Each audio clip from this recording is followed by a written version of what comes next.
하나님 영광 받으소서. 부족한 종을 간위에 세우셨사오니 능력의 장중에 붙드시고 하나님 은혜의 말씀을 전하는 도구로만 사용하옵소서.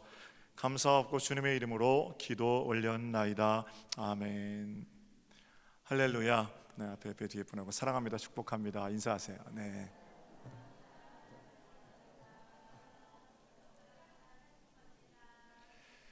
어린이 주일입니다. 세상 모든 어린이들은 사랑받을 자격이 있습니다. 특별히 예수님께서도 어린아이들을 사랑하셨음을 기억한다면 우리 또한 예수님처럼 맡겨진 어린 생명들을 돌보고 사랑해야 할 마땅한 책임이 있는 거지요.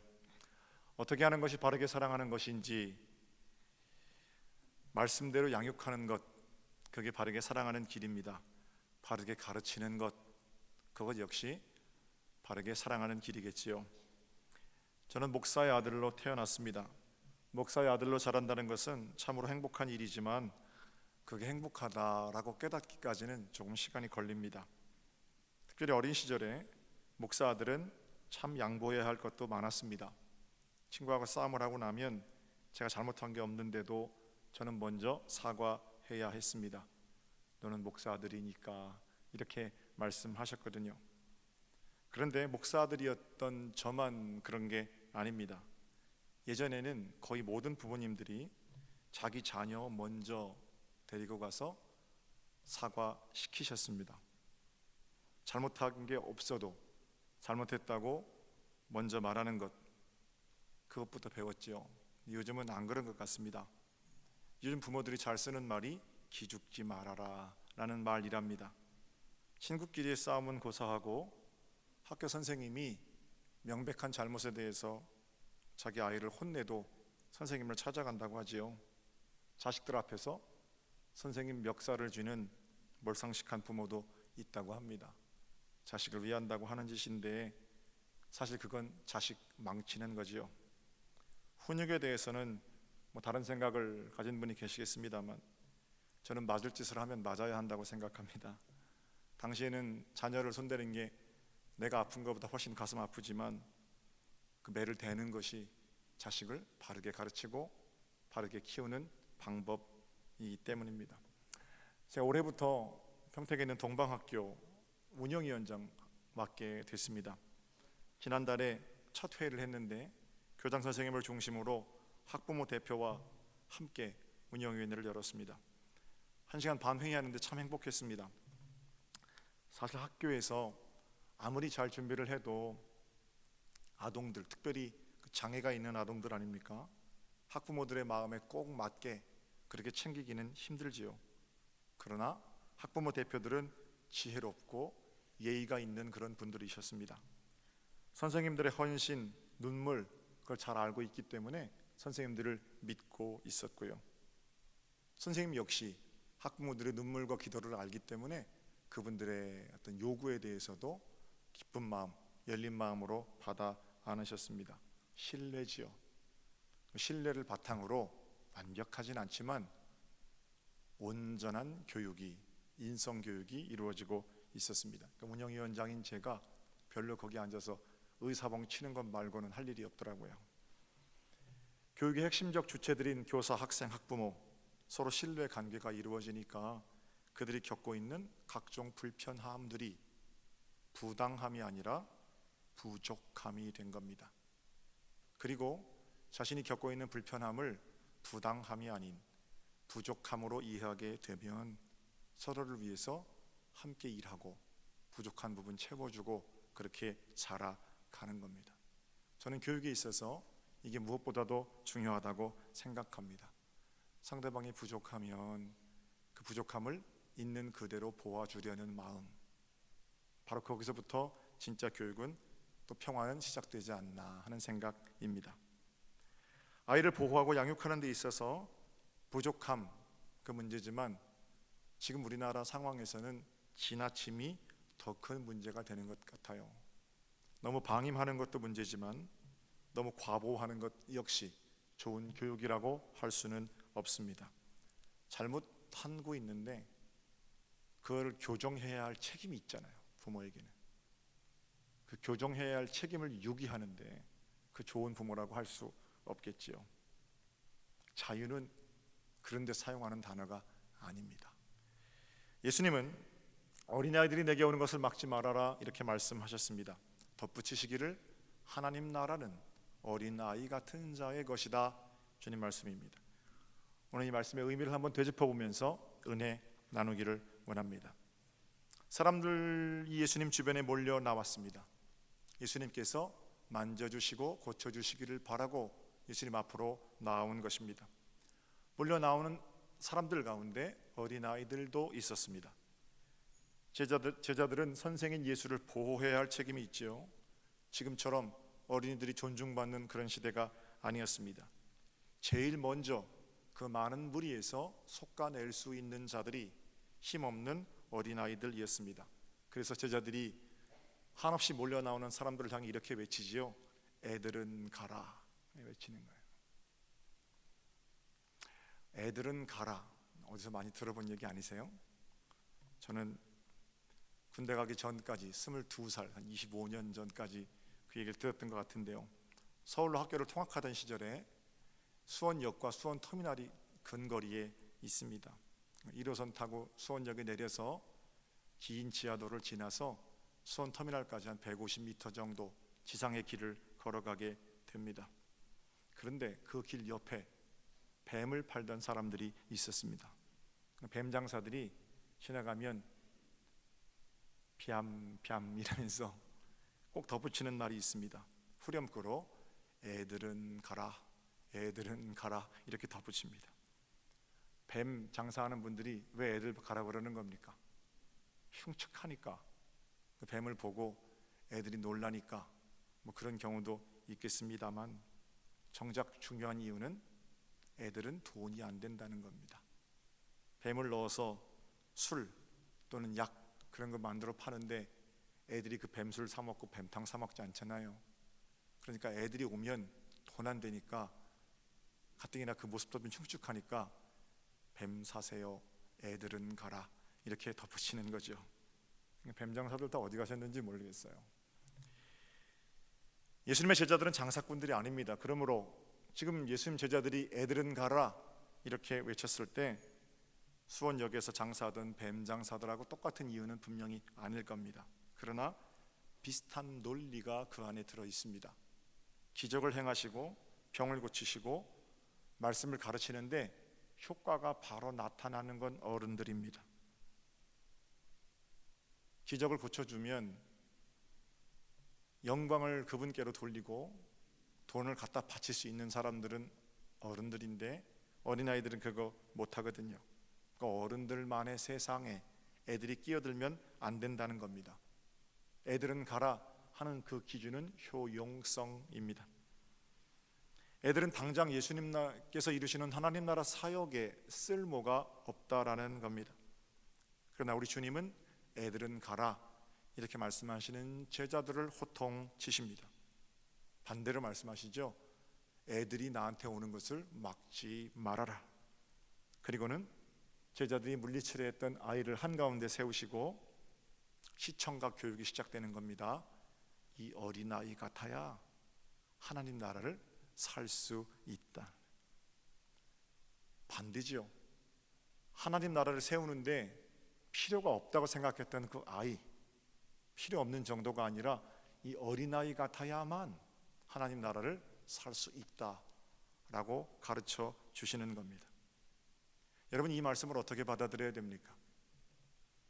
이 말씀이 과연 어린이날을 만드신 소파 방정환 선생님 말씀하신 것처럼 어린이는 무조건 사랑받아야 한다, 뭐 이런 종류의 얘기십니까? 어린아이 같아야 천국 산다, 어린이는 무조건 천국으로 직행한다, 이런 얘기입니까? 혹시 이 말이 우리의 아이들을 향한 과잉 보호를 정당화하는 근거가 되지는 않습니까? 저는 그렇게 생각할 수 없습니다. 그러나 많은 교육 현장에서 또는 교회 교육 현장에서 이 말이 오용되고 있습니다. 무조건 사랑으로 덮자, 천만에요. 예전에 제가 아주 작은 교회 교육전사로 있을 때 군대를 제대하고 그때 만났던 사람들, 당시는 예배당도 작고 아이들도 많지 않아서 한 아이가 떠들면 예배가 진행이 안 됩니다. 3학년, 4학년 정도 되는 남자아이들은요, 선생님 한번 얕잡아 보이면 그 선생님 말 안 듣습니다. 그러나 30명 정도 모여서 예배를 보는데 애가 그 의자 위를 밟고 막 돌아다니는 거예요. 그러니까 교학교 선생님 한 분이 애를 불러서 혼을 냈습니다. 너 그러면 안 된다. 좀 호되게 혼을 냈는데 부장 선생님이 오셔서 이렇게 말하는 거예요. 선생님, 애를 그렇게 혼내면 어떡해요? 교회에서 성경을 좀 보세요. 아이들이 예수님께로 올 때 예수님이 뭐라고 하십니까?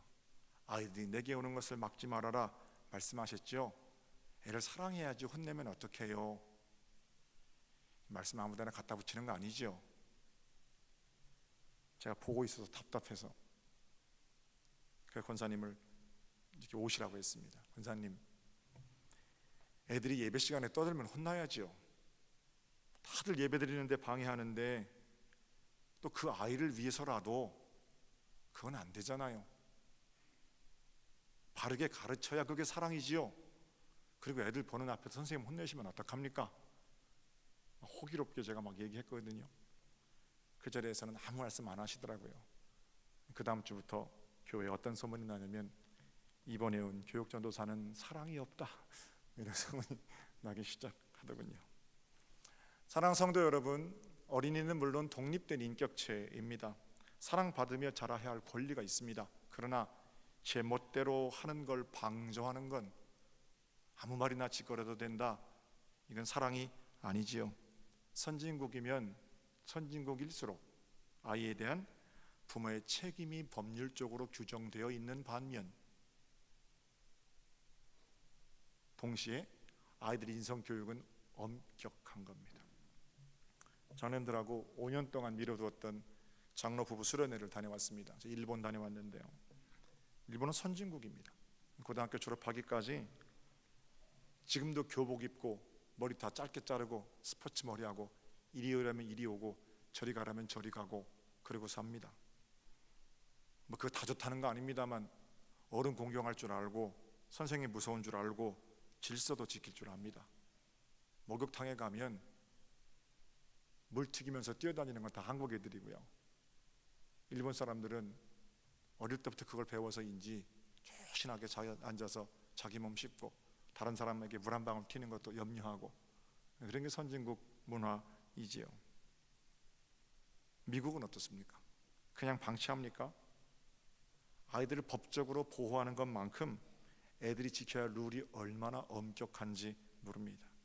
다른 사람 피해 주는데 그냥 그건 놔두고 사랑하자, 이런 거 없다라는 거예요. 오늘 본문에 우리 주님 말씀, 어린아이 같아야 한다, 어린아이 같아야 천국 백성이다, 이 말씀은 아이가 무조건 최고니까 무조건 사랑만 해줘라, 그런 얘기가 아닙니다. 그럼 무슨 얘기입니까? 저는 두 가지 말씀드리려고 하는데요. 하나님 나라가 어린아이 같은 자의 것이다.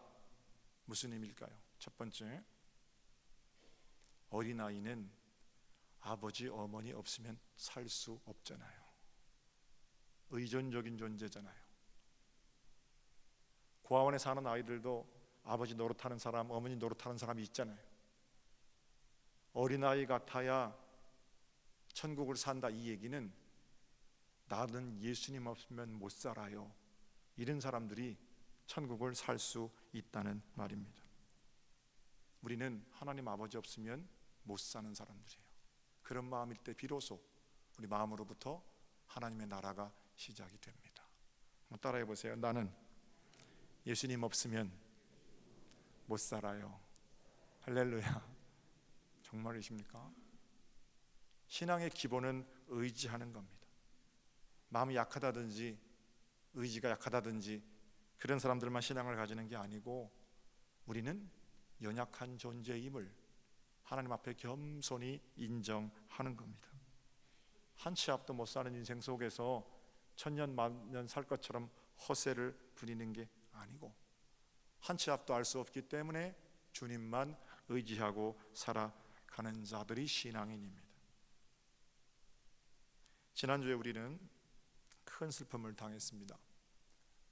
사랑하는 고 조남원 집사 40대 초반의 젊은 나이로 하나님께 먼저 가셨습니다. 한 교회에서 저도 아동부부터 학생회, 청년회까지 같이 신앙생활을 했는데 형님 하면서 따라다니던 귀한 집사님입니다. 부목사로 사역할 때 우리 유 집사님 만나서 결혼하겠다고 깜짝 놀래키던, 그래서 아버지 어머니 모시고 효도하면서 딸 둘 놓고 행복하게 살아가시던 집사님이세요. 월요일날 강의를 마치고 거의 집에 돌아왔는데 위독하다는 말씀을 듣고 부랴부랴 병원에 도착했습니다. 그때는 이미 숨이 멎어 있었고 인공호흡기로 숨을 쉬고 있는 그런 모습이었습니다. 사고 났는데 사고라고 볼 수 없을 정도로 깨끗한 모습, 편안한 모습으로 그렇게 하나님 품으로 먼저 갔습니다. 기도를 하고 밖으로 나왔는데 우리 집사님의 딸 하연이하고 가연이가 앉아 있어요. 10살 된 하연이는 아빠의 부재를 알고 있습니다. 6살 된 가연이는 아빠의 죽음을 알지 못합니다. 하연아 괜찮아, 제가 위로하려고 하니까 우리 하연이가 뭐라 그러냐면, 목사님 아빠 이제는 못 보잖아요. 좀 오래 걸릴 거야. 그러나 우리 아빠 다시 만날 수 있어. 그랬더니 옆에 있는 가연이가 뭐라 그러냐면요, 언니 아빠 나으면 보면 되잖아 그래요. 오랫동안 그 말이 가슴에 남아 있었습니다. 다음 날 아침에 입관 예배 설교를 하려고 준비하는데 하나님 어떤 말씀을 전해요? 인간의 말이 어떻게 사람을 위로해요? 너무 할 말이 많지 않다는 사실에 절감하고 뭘 설교하나 그러고 있는데 하나님 마음속에 우리 가인이 했던 말 있잖아요. 나으면 보면 되잖아. 그 말이 계속 생각이 납니다. 제가 하나님 말씀을 가지고 설교하려고 했던 말이고 성경에서 말하는 죽음의 의미이고 하나님께서 그날 제게 주셨던 말씀입니다. 우리는 죽음이 끝이라고 생각하지만 성경은 죽음은 문이라고 말합니다. 우리는 죽음은 깰 수가 없는 마지막이라고 생각하지만 성경은 죽음은 자는 것, 깰 때가 있는 것이라고 말합니다. 수도 없는 장례를 집례했고 수도 없는 사람들을 하나님께로 보냈습니다. 지금이야말로 이 절망 속으로 하나님의 위로, 믿음이 필요한 때가 아닌가 생각하게 됐습니다. 우리 시간으로는 오랜 잠, 깊은 잠이겠지요. 다시 만날 소망으로 놓아드릴 수가 있는 겁니다. 물론 가인이와 우리는 좀 다릅니다. 그러나 다시 만날 소망이 없다면 이제껏 했던 제 모든 설교가 다 거짓말이고, 다시 만날 소망이 없다면 성경도 거짓말이고 예수님도 사기꾼입니다. 어설픈 위로 또는 사람들을 모으기 위한 예쁜 거짓말, 이런 게 아니라는 거예요. 죽음 이기시고 부활하신 예수 그리스도를 따라 다시 만날 수 있든지 아님 전부 거짓말이든지 둘 중에 하나입니다. 어린아이 같다는 말씀은 무엇입니까? 다시 만날 소망으로 말씀 그대로 믿는 것입니다. 순수하게 말씀을 의지하고 그 말씀이 내 안에 이루어짐을 기뻐하는 것입니다. 맡기는 겁니다. 믿고 따르는 겁니다. 그리고 그 길 위에서 완성되는 것이 하나님의 나라입니다. 하나님의 나라가 누구한테 있다고요? 잘 분석하고 따지고 시시비비를 가리는 자들에게 있다? 아니잖아요.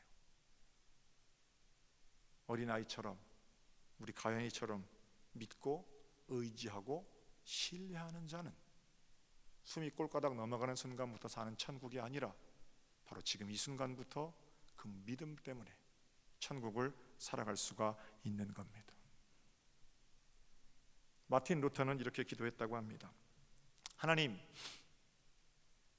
이 독일이 제 땅입니까? 하나님 땅입니까? 하나님, 이 문제가 많은 독일 교회가 제 교회입니까? 하나님의 교회입니까? 만약에 독일이 하나님 땅이고 교회가 하나님의 교회면 하나님께서 모든 것을 다스려 주십시오. 저는 피곤해서 일찍 잡니다. 내일 아침에 뵙겠습니다. 그리고 기도하고 잤대요. 명심하셔야 할 건 신앙의 기본은 신뢰입니다. 그러므로 자녀가 부모께 전적으로 의지하듯 모든 문제를 하나님께 맡겨드리는 것, 죽음의 문제까지 풀어놓으신 그 예수의 이름 앞에 온전히 내려놓는 것, 바로 그 길을 통해 천국을 살아갈 수 있으실 겁니다. 왜 내 인생이 지옥같이 변했는가? 다른 것 아니죠. 신뢰 없음, 믿음 없음이에요. 두 번째로, 어린아이 같다는 것은 무엇인가? 앞뒤가 똑같다는 겁니다. 순수하다는 거예요. 싫으면 싫다고 말하고 좋으면 좋다고 말하고, 이게 어린아이들이에요. 거짓이 드러났을 때 그 자리에서 잘못을 뉘우치는 것도 어린아이들의 모습입니다. 보여지는 나, 속에 있는 나, 이게 똑같은 거예요. 천국은 그렇게 외부에 보여지는 나와 내면의 내가 똑같을 때로부터 시작되는 겁니다. 몇 년 전에 다른 교회에서 이명희 오신 집사님이 저한테 이런 말씀을 하세요. 오셔서 꽤 열심히 봉사를 하시는 것 같아요. 그래서 섣불리 칭찬하면 안 되거든요. 칭찬을 왜 인색하냐면, 칭찬하고 나면 나중에는 그냥 지나쳤는데 왜 칭찬 안 하냐고 또 그러시니까 하나님 어떻게 하시려나 이렇게 보고 있는데, 그분이 그러세요. 목사님, 저는 이전 교회에 있을 때 아무도 모르게 이런저런 봉사를 했습니다. 이 교회에 와서도 아무도 모르게 저 봉사하고 싶습니다. 목사님, 부탁입니다. 아무한테도 말하지 마십시오. 그래요. 속으로 그런 생각했어요. 참 감사한 일이긴 한데 그냥 하시면 되지. 아무도 모르게 한다면서 왜 나한테는 말씀을 하시나. 좋게 이야기를 했습니다. 아무한테도 말하지 마세요. 이런 뜻으로 받아들였습니다. 몇 개월이 지났는데 그렇게 열심을 내시던 집사님이 예배당을 안 나오시는 것 같아요. 전사님한테 그분 어떻게 되셨어요? 하루는 저한테 오셨어요. 목사님, 저는 교회를 옮겨야 되겠습니다. 왜 옮기시려고 합니까? 이 교회는 아무도 모르게 하는 봉사를 인정해 주는 사람이 아무도 없군요. 그래.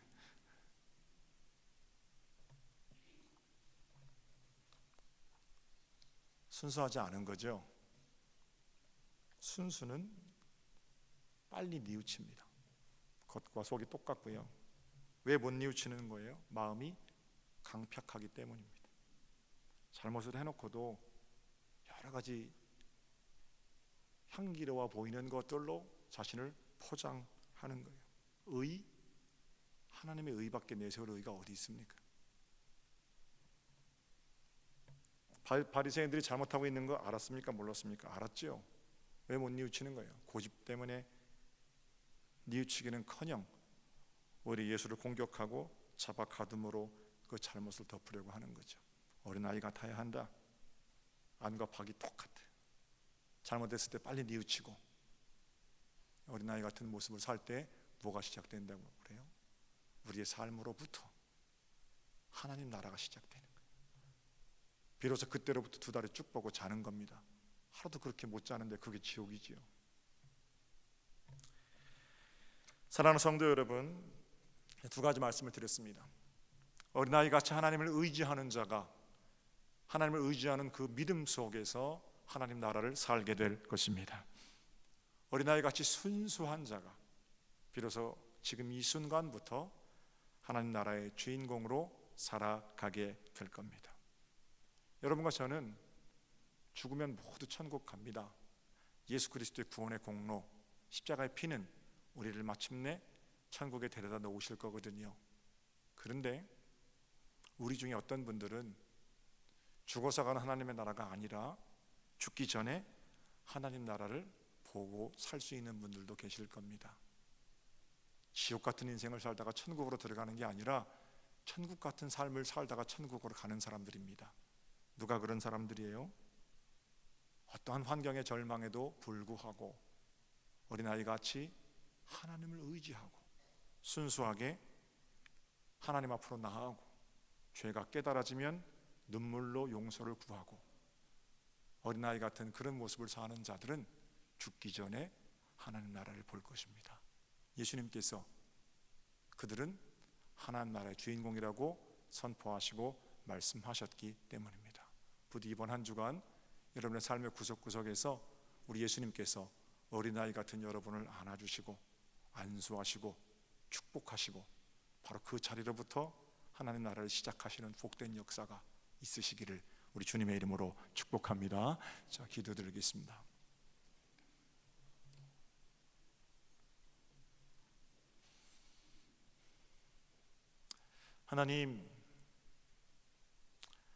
하나님을 갈급해하고 하나님을 배고파할 때는 우리 하나님 잘 의지했는데 변화된 환경 속에서 하나님을 의지하기보다는 우리 주변에 이루어진 수많은 여건들을 더 많이 의지했음을 회개하오니 하나님 용서하여 주시옵소서. 하나님만을 의지함으로 죽기 전에 하나님 나라를 보게 하시고 살게 하시는 복된 은총 가운데 우리를 묶어 주시옵소서. 이번 한 주간 어린아이와 같이 하나님을 기뻐하는 저희들 모두가 되게 하옵소서. 감사하고 주님의 이름으로 기도 올렸나이다. 아멘.